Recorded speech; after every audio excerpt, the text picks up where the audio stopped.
want to talk about hard conversations. I was talking to a friend and the mention of hard conversations came up, and I sat and thought about what that really meant. Because when you say hard conversation, what do you mean? You usually think real conversations. Conversations that need to be had, that usually involves accountability, bringing up something that doesn't sit right with you or that you don't like, talking about things that are essential to keeping the relationship healthy and safe that also make you uncomfortable. In my last video, I briefly mentioned hard conversations and how I don't believe uncomfortable conversations are hard conversations, and that would be a video for another time. Here is that another time.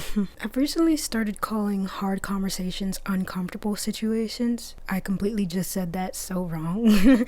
I recently just started calling hard conversations uncomfortable conversations.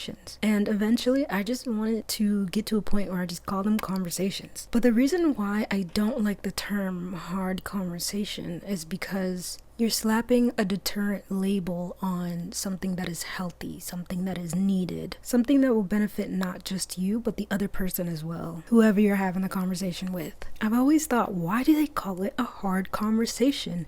When you slap on the label that it's hard, it deters people, it scares people away from having the conversation when it's the healthiest thing you can do for yourself and that relationship. And hard conversations aren't even hard when you have them with the right people. I feel like, okay, now that I think about it, they call it hard conversations because usually those people who try to have those conversations, they probably encountered emotionally manipulative, unavailable, unintelligent, immature people that gaslit or didn't take accountability, or, it's just exhausting to have the conversation with. But I could tell you right here, right now, that one thing that hard conversations are hard. They're not hard.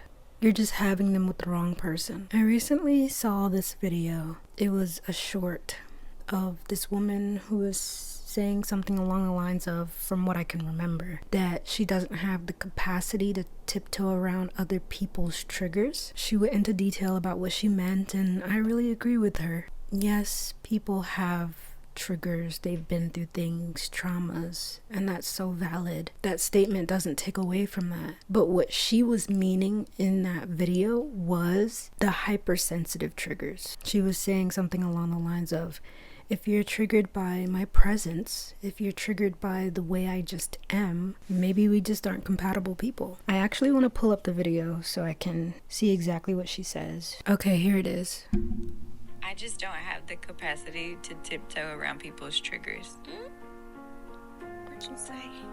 Again, you said you don't have the capacity to do what? To tiptoe around people's triggers.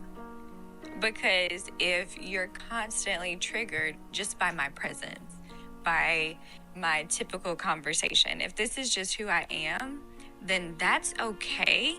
We just might not supposed to be friends in this capacity because we have differing personality types.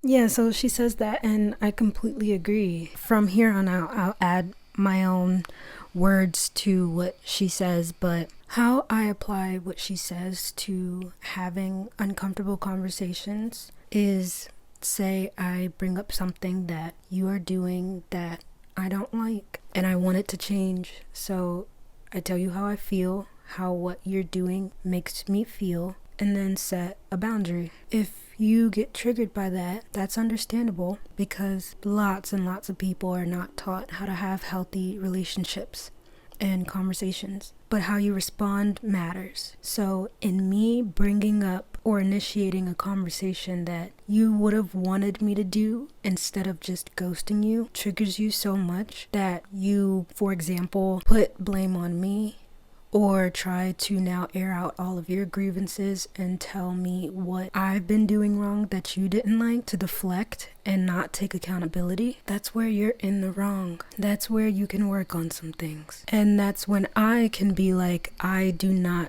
want to fix this for you. I do not want to heal this for you, do this work for you. And then I choose to leave And some people may be like, well, now you're the one avoiding. Give them a chance to fix their communication. This, that, and that, blah, blah, blah.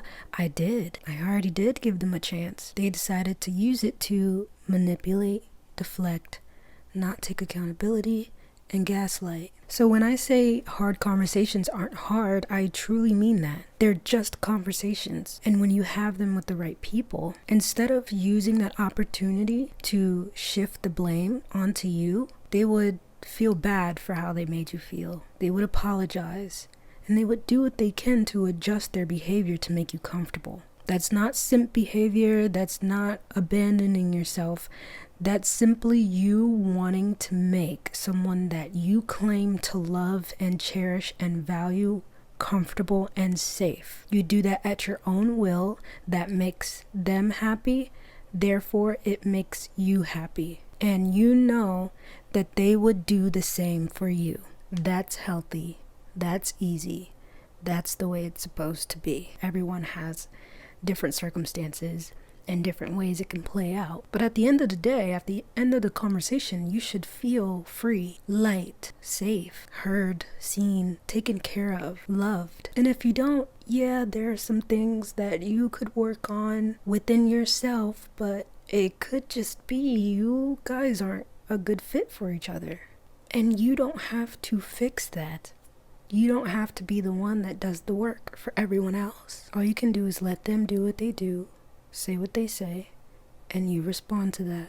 And if the healthiest thing for you is leaving, then that's the healthiest thing for you to do. And this friend, my friend, I have never felt safer with anyone else more than I have been with this friend. And as I look to my right, I can see the end of my tea bag, the little message on it, and it says, "Healthy never tasted so good." Boy, is it right. And it's sad that a lot of people never got to experience healthy, and to this day choose not to when the opportunity presents itself. But if you ever thought healthy conversations were hard, I'm here to remind you, or tell you for the first time, that they're not. Healthy conversations are easy with healthy people. And continuing to label them as hard is exactly what deters people from having them in the first place, which prevents them creating and having healthier relationships with others. So yeah, that's really all I wanted to talk about. Hard conversations aren't hard. They're actually quite easy and fulfilling.